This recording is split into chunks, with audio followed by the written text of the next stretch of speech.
14-year-old son, Emmett Till, in 1955.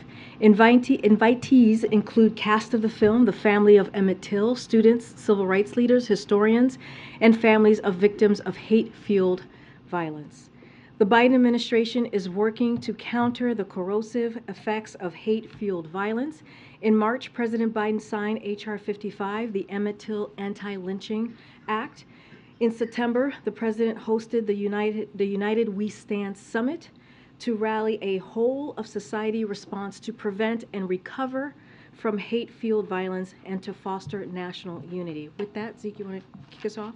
Thanks, Karine. The president's back from his physical. Are we going to get a readout position at some point? So, as you just mentioned, the president has his physical this morning. It was very much, the exam was straightforward. And as you all saw, he returned to the White House to get back to work. Hopefully in a couple of hours later today, we will have a comprehensive written report from his doctor. This is going to be the same transparent way that we did it back in 2021. So you can expect to hear directly from his doctor via this comprehensive written report. And any flags in the physical? I don't want to get ahead of the doctor. As you saw, he just got back moments ago. They're working to finalize the memo. As soon as we have that for you all, we certainly will share that. And the president's getting remarks in about an hour or so on the unidentified objects that have been shot down, the Chinese spy surveillance program of the balloon. There's been that interagency review process on the way for last week. Is it safe to assume now that the president's speaking that review is now done? And should we expect to hear about these new procedures that you've been previewing the last couple of days? So let me just first say I'm not going to get ahead of the president in his remarks, which will happen momentarily. He will speak about the United States response to the recent aerial objects. That includes our decisive response to China's high-altitude surveillance balloon, and the president putting the safety and security of the American people always first. So that's what you'll hear from him, but I'm not going to get ahead of the details. As far as it relates to the interagency team, they are continuing to work intensively on putting forth parameters to what, this is something that the president asked them to do. So that is continuing. That work is continuing, but you will hear from the president, and he'll give an update on what has occurred over the last several days. And just briefly, last night there were reports of the FBI searched the University of Delaware, the president's papers there from his time in the Senate. Did the president consent to that search? So I understand the questions. I know there are going to be a few more questions about that. I'm going to say from here, as I have been for the past couple of weeks, we're going to continue to be prudent. I will not give any comments about this ongoing investigation. I would refer you to the Department of Justice. Oh, welcome. I haven't seen you here in a long time. I know, it's been a minute. Yeah. Good to see you. Good to see you as well. On the searches, regarding searches again at the University of Delaware, is there any other office space President Biden kept his records from the time he was vice president to now? Again, I'm going to respond just the same way I just did with Zeke, is we're just going to continue to be consistent here, and I'm just not going to respond to or give comment to what's occurring right now with that investigation, and refer you to the Department of Justice. Okay, can you say who prompted the search? Again, I will refer you to the Department of Justice. One on Nikki Haley, who is now running for president. She is calling for mental competency tests for politicians 75 and up, clearly a dig at the current president. In her first speech, since announcing her run, she said America's not past our prime, it's just that our politicians are past theirs. We won't win the 21st century if we keep trusting politicians from the 20th century. Does the president have any response to that statement? So I'll say this, again, I'm going to be very careful as I am when speaking about a candidate. She's currently, as you all know, a candidate for 2024, so I am covered by the Hatch Act, so I'm not going to speak to her directly and her comments specifically, but I will say this more broadly. We've heard these types of attacks or remarks before, and if you go back to 2020, they said that the president couldn't do it in 2020 and attacked him there, and he beat them. in 2021 when he entered the White House and worked to do his best to turn everything around with the economy tanking, with no COVID, real COVID comprehensive response. The president got to work and was able to pass the American Rescue Plan with the help of Democrats in Congress. And guess what? They turned around the economy, and he beat them there too. In 2022, when everyone was talking about a red wave and saying that we were going to get another shellacking, if you will, the president beat them at their own game there as well. And so I don't know, maybe they've forgotten, maybe they're forgetting the wins that this president has had over the last couple of years, but I'm happy to remind them anytime. Thank you. Good. Thanks, Karine. The Israeli cabinet has voted to expand the settlements, Israeli settlements into the West Bank. What's the Biden administration's position on that? So a couple of things on that, on those reporting or what we've seen. We are deeply dismayed by Israelis' announcement that they will advance thousands of new settlements and retroactively legalize 9 outposts in the West Bank that were until now illegal under Israeli law. The United States strongly opposes these unilateral measures, which exacerbates tensions, harm trust between the parties, and undermine the geographic viability of the two-state solution. During his recent trip to Israel, Secretary Blinken was clear that all parties should refrain from actions that heighten tensions and take us further away from peace. Settlement construction and expansion in the heart of the West Bank to include the legalization of outposts creates facts on the ground that undermine a two-state solution. It has been long-standing U.S. policy under both Republican and Democratic administrations that settlements are counterproductive to the cause of peace. The Biden administration maintains this firm opposition to the settlement expansion, and that is where we are with that at this time. One other topic. Has the White House been in touch with Senator Manchin about his comments or his push that there should be talks about the debt ceiling and a reduction in So I'll spending? say more broadly, our team here is in regular communication with Senator Manchin. We've had clearly close relationship with him and working on key historic pieces of legislation over the past 2 years.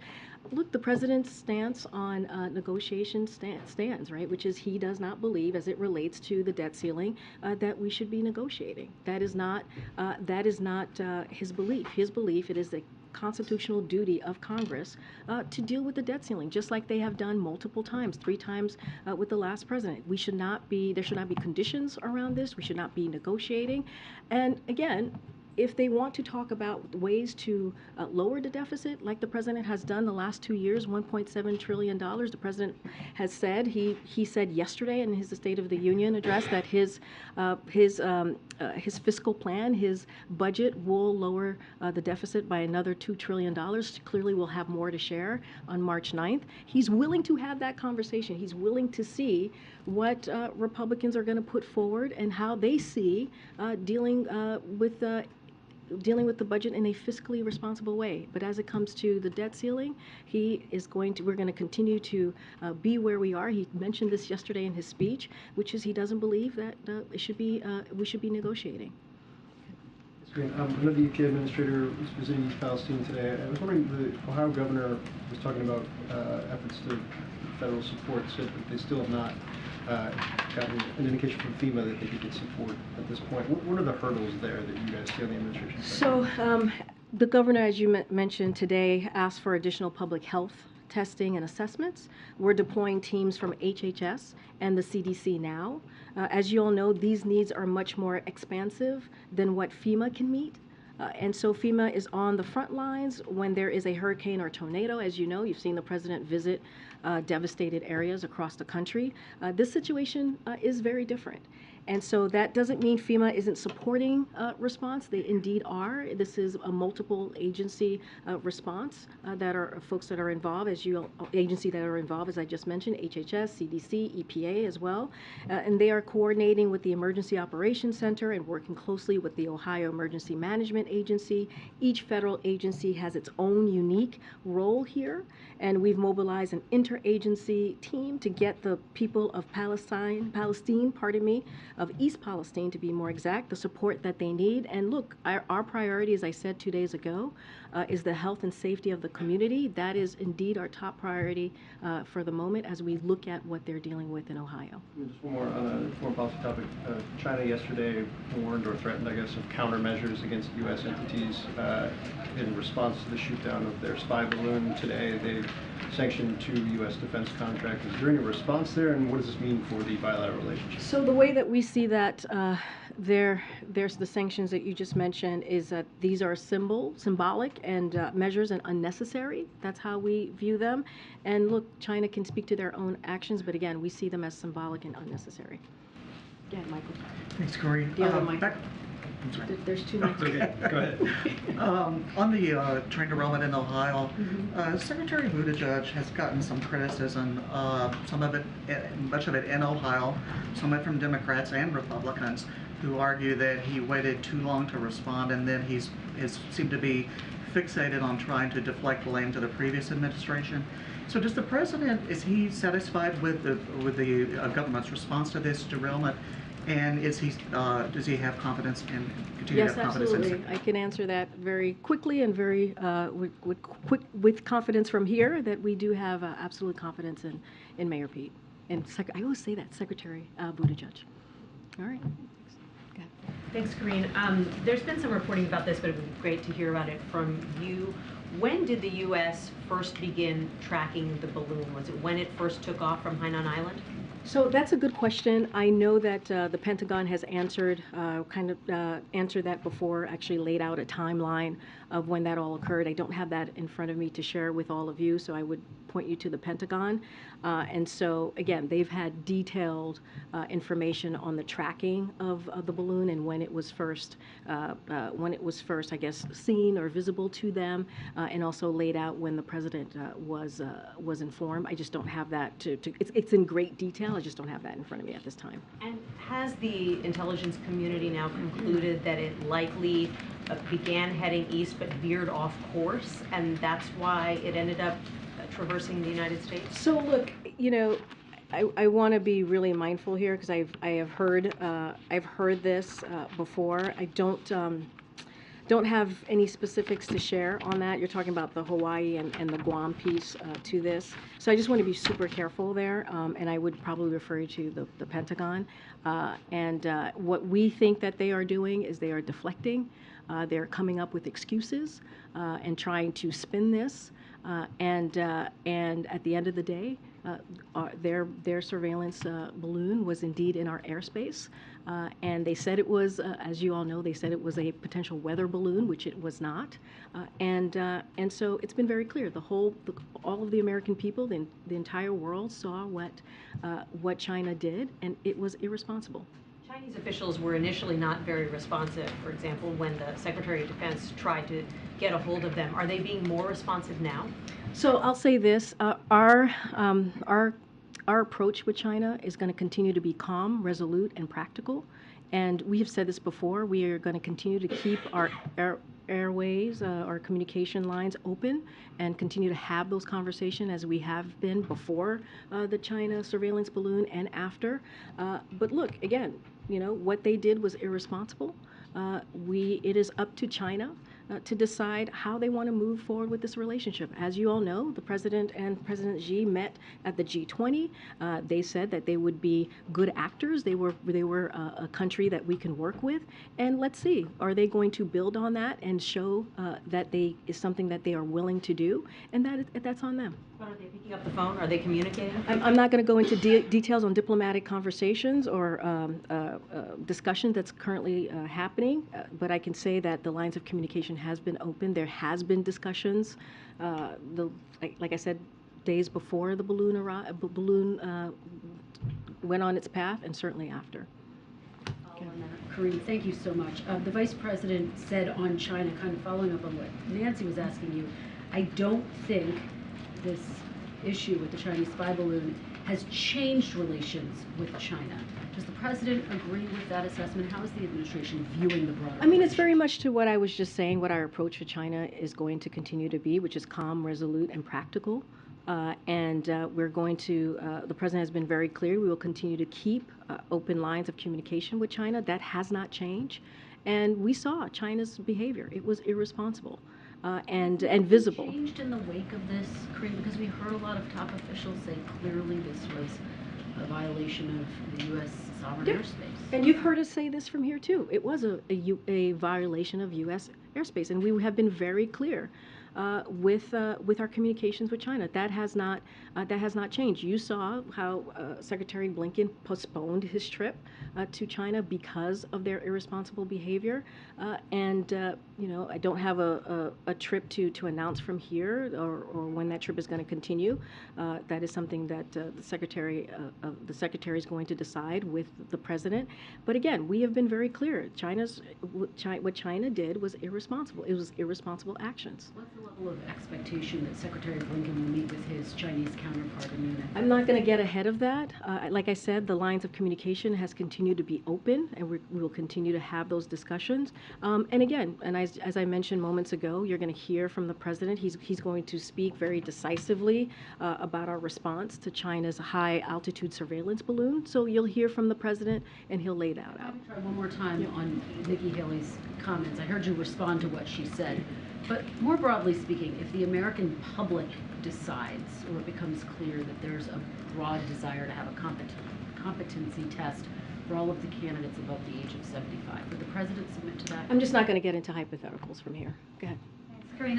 Can you talk about what qualities the president would look for in the next World Bank president, and are there any candidates at this time? I don't have anything to share on that, and I'm just going to let the president do his process and how he's going to move forward, but I'm not going to go into details. One more. Tesla workers in Buffalo, New York say that a number of employees were terminated after they announced plans to form a union. Does the White House have any response to that? So not going to speak to specific efforts from here, but what I'll say is the president supports fundamental rights for workers under the National Labor Relations Act, including the right to organize free from intimidation or coercion. That's why he's adopted a strong leadership team and increased funding for the NLRB, and has urged Congress to pass the PRO Act to strengthen opportunities for private sector workers to make a free and fair choice. But I'm not going to speak to the specific actions that have been reported today. Can I follow on the Tesla question? Biden has obviously said he's the most pro-union president. I mean, does he think that Tesla acted inappropriately or illegally? I hear the question. I'm just going to say that we're just not going to speak specifically to those actions, but clearly the president supports the rights for workers under the NLR Act. So I'll just leave it there. And then just another one on the Till screening later. Can you say who from the administration or from the family will be actually in attendance, or maybe some of the cast? I mentioned that there will be some members of the cast there, some civil rights leaders there, some members of the family will be there. Just don't have a list to share with you at this time. But this is something that the President and the First Lady is very much looking forward to it. Remember, we are in Black History Month, and we think it's important to screen this movie, a very incredibly powerful movie. As you know, Emmett Till was part of the reason the civil rights movement started. And so we are very much looking to welcoming the family, civil rights leaders, and also the cast here. Can you give an update on efforts to recover debris from the 3 unidentified floating objects? So as we have mentioned before, because of the weather condition, it has been very difficult to get the debris. And so we are,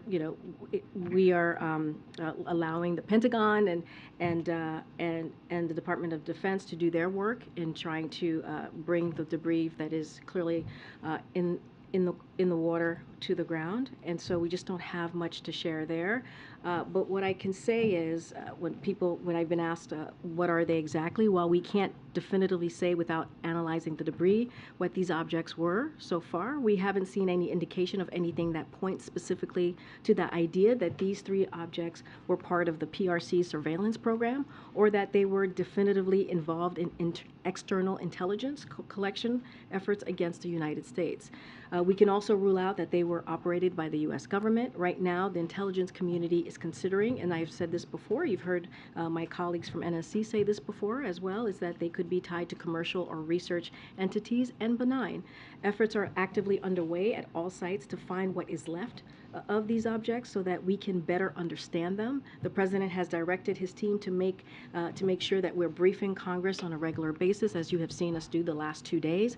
But again, because of the weather, because it is February and it has been very difficult to get the debris from the objects, it has taken us some time. As the president plans this trip to Poland, polls indicate that public support is shifting away from the war in Ukraine, or at least that there's growing public concern that too much is being spent on this war helping Ukraine. Is part of the goal of the president's speech to speak to a domestic audience, or is this primarily about the global, meeting with leaders? I would say more broadly, anytime the president speaks, he's clearly speaking as well to the American people, even if he's abroad. And so I think that's always important to note. Look, this is going to be the 1 year he's going there ahead of the 1 year anniversary and sending a strong message of solidarity.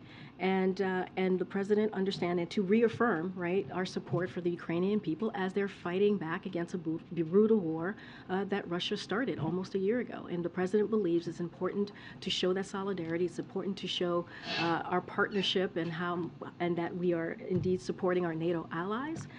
And so that's what you're going to see. And also the eastern flank, right? We're going to Eastern Europe, as you just mentioned.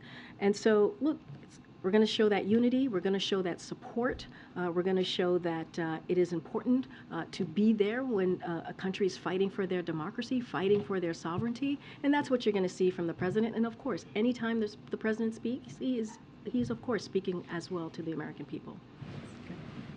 The mayor of East Palestine said yesterday was the first time he had heard anything from the White House about the train derailment. Could you talk a little bit about the White House's outreach and what you plan to do in the days ahead and why you hadn't reached out earlier? So again, the health and safety of the community is our top priority. I mentioned, I believe on Tuesday, that EPA had been on the ground since February 4th. And so they have been on the ground for some time, but I can give you a little bit of where we are today. President Biden spoke directly to Governor DeWine to offer federal assistance, and the EPA Administrator, Michael Regan, is in East Palestine now. I believe he's going to be holding a press conference in about 20 minutes or so, and to talk about the ongoing efforts and what we're doing on the ground. Multiple federal agencies have been on the ground, as I just mentioned, some of them since February 4th, working hand in glove with the state and local officials who are leading the emergency response efforts. They're working to get to the bottom of what caused the derailment, monitoring air quality, collecting soil samples, testing surface and groundwater for any contaminants. And I know we understand the residents are concerned, as they should be, and they have questions. That's all understandable. And we're going to get to the bottom of this. We're going to try and figure out an answer to what occurred. So we're going to get through this together. We're going to hold Norfolk Southern accountable. And right now, our message to folks in Ohio in that area is to listen to your state and local officials. It is important to listen to them, to allow them to do their work, and we are going to do everything that we can to keep that community healthy and safe and get to the bottom of this as well. Okay. Thank you, Karine. About the president's health, more broadly than the doctor's report and so on that we're waiting for, can you speak to how confident he is that he's going to feel up to it? He's going to feel good getting up in the morning to do this job, very grueling job, not just today or even in 2 years to finish out this term, but in 6 years from today, when he would obviously be 86. Yes. Yeah. Yes. Well. Yes. You asked me if he's going to be up to it. No, yes. No. I asked, are you? Does he express how confident he is? I mean, look. We get this question a lot, as you all know. And here's what I have to say about it. The president always says this, which is watch him. And if you watch him, you'll see that he has a grueling schedule that he keeps up with, that sometimes some of us are not able to keep up with. He was State of the Union. I believe he spent 90 minutes speaking to the congressional members in front of him, to the American people. After that, he spent an hour shaking hands and saying hello and greeting the congressional members and their guests. And this is a president that works day in and day out, in a grueling fashion, with a grueling schedule, and delivers. And let's not forget, it is interesting that we get this question about this president, who has had one of the most historical presidency in his first 2 years than any other president, almost any other president. and you think about the historic pieces of legislation that he's gotten through that many have made jokes about. You think about the bipartisan legislation, bipartisan infrastructure law that, you know, the last guy joked every week that it was infrastructure week and could not get it done. Many presidents tried to get that done and could not get it done. And this president did it in a bipartisan way. And there's a long list that I can go through. I know you guys don't want to hear me go through them at this time, but we have talked about them over and over and over again. And it is surprising that we get this question when you look at this record of this president and what he has been able to do and deliver for the American people. And he is able to do that because he's clearly capable in so many ways and so many levels. And he's going to continue to do that in the years coming. Okay. Thank you. There is an interagency delegation that's visiting Riyadh, Saudi Arabia currently, and they're meeting with high-level officials from GCC countries. Is the meeting meant to counter Iran activities in the region? Is it strengthening a relationship with the GCC countries, especially in counterterrorism? So yes, I saw that the delegation. I have a response for you here. The senior officials of the United States and members of the Gulf Cooperation Council, GCC, convened a meeting of the working group on Iran at the GCC's headquarters yesterday, as you noted. The working group affirmed the longstanding partnership between the United States and the members of the GCC and our shared determination to contribute to regional security and stability. The United States and GCC member states condemned Iran's continued destabilization policies, including its support for terrorism and the use of advanced missiles, cyber weapons, and unmanned aircraft systems, and their proliferation in the region and around the world.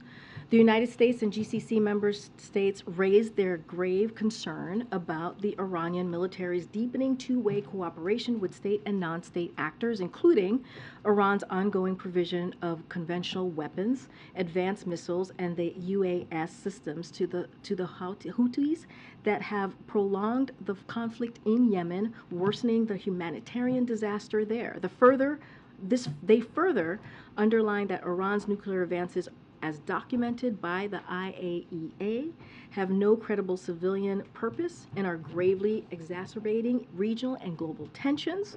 They called on Iran to immediately reverse course, cease its nuclear provocations, engage in meaningful diplomacy, and fully cooperate with the International Atomic Energy Agency investigations. The United States and GCC member states expressed their commitment to expanding defense cooperation, and I will leave it there. Just to follow up on the settlements question, will there be any consequences for Israel over this expansion and of the outposts? And I'm not going to go beyond the statement that we've put out. State Department actually spoke to this as well, as I just laid out how we see what just occurred with the settlement. I'm just not going to go beyond that. Go ahead, Stephen. Question for the record about the physical, and then something else. The last time the president had a physical in November of 2021, he was sedated during a colonoscopy. Power was temporarily transferred to the vice president. Did that happen today? So last year, as you know, he had a colonoscopy last year, and which was entirely normal, and therefore he did not need a screening this year. So that's why you won't see that occurring once again this year. This morning, CBS News reported that an unknown number of veterans, service members who were kicked out of the military for being gay or lesbian, have tried to get their discharges upgraded from less than honorable. Apparently, there's a bureaucratic morass. It can take months. Is the president aware of this problem? Is there anything he can do about it? So the president, and you've heard him say this before, you've seen it in statements, you heard him say it, he believes our country and our military are stronger when everyone qualified to wear the uniform can do it without discrimination. That is the president's belief. That's something the president also believes very strongly, given his leadership helping repeal, if I know you follow this, the terrible policy of Don't Ask, Don't Tell, which inflicted great harm on service members and their families. Under his leadership, the military doesn't just welcome LGBTQ+ service members, it's led at the highest levels by brave LGBTQ+ veterans. It's concerning, it is very concerning that veterans who were unfairly discharged under the Don't Ask, Don't Tell has been facing these challenges to upgrade their discharge, denying them benefits they have earned. And it's something we are definitely going to look into. The Department of Defense has worked to simplify the process of applying to the Military Department Discharge Review Boards to correct past records. And they have also conducted outreach campaigns to make sure that veterans know how to access this process, which is critical because no veteran should feel overlooked or that the process is inaccessible. So something that we are looking towards, and we find this, we think it's an important issue that we need to make sure that we reevaluate and assess. Hi, Karine. I just wanted to ask about the East Palestine matter again. So there, in the immediate aftermath of that, Norfolk Southern offered a rather modest donation to residents, $25,000. And last night there was a public meeting at which Norfolk Southern didn't appear. What did the White House make of that response? Say that one more time, Norfolk Southern. There was a public meeting at which its representatives did not appear, having previously said they would. What does the White House make of that? So look, I can't speak to the appearance or non-appearance of them. What I can say is what we're focused on. As I mentioned, there is a multi-agency response to what is occurring in East Palestine. And we take this very seriously. We are going to be committed to making sure that the safety and the health of the community is addressed. And as you just heard me say, the EPA administrator is on the ground currently, and the president has been in regular touch with the governor. And just to follow up with one thing, there was a bipartisan letter, one Republican and 3 Democrats, calling for the EPA to use its existing authority to ensure that Norfolk Southern pays for the cleanup. Is that something? Look, as you know, there's an active investigation underway. So the National Transportation Security Board is on site and looking into the cause of the derailment. I just don't want to get ahead of it at this time. But again, an active situation happening. Okay, you have the last question. I want to ask you the Congressional Budget Report. So the president said that he has cut the deficit over the past 2 years, but isn't that misleading for Americans because it was the COVID spending that ended that really brought that money down, as well as the president signing an increase in ongoing federal spending. And now the CBO is saying the federal deficit this year is $1.4 trillion and averaging $2 trillion until 2033. So look, the president has long made reducing the deficit and being fiscally responsible as a priority. He did that as a president. He believed that as vice president, and something he believed as a senator. And I think look no further than his speech yesterday. Look no further also, I guess, his speech, State of the Union, where he said that he's going to continue to cut the deficit by $2 trillion in the upcoming fiscal year 2024 budget. And that's something that you all are going to see on March 9th when he puts forth his budget. And this is something that the president is completely committed to, and he has proven that he can do it just the last 2 years. But here's the thing. You have congressional Republicans who want to increase the deficit by $3 trillion. When you think about repealing the Inflation Reduction Act, when you think about extending the Trump tax cuts, that is $3 trillion that they are looking to balloon the deficit. And so their plan actually doesn't help what they're listing out that they want to do, and they also want to give tax cuts to the wealthy. That is what they want to do. That is how they're moving forward. The president has been very clear. You see it in his record, $1.7 trillion, and then you're going to see it again when he puts his budget out on March 9th. Are there spending cuts in that budget as I'm well as not going tax to get increases? ahead of the president. I'm just saying what he laid out to all of you yesterday, $2 trillion. He's going to lower the deficit, and that shows fiscal responsibility, and that's something that the president has talked about as vice president, as senator, and he's shown it. He has the receipts. Thank you, everybody. See you tomorrow. Karine, has the president talked about visiting Palestine?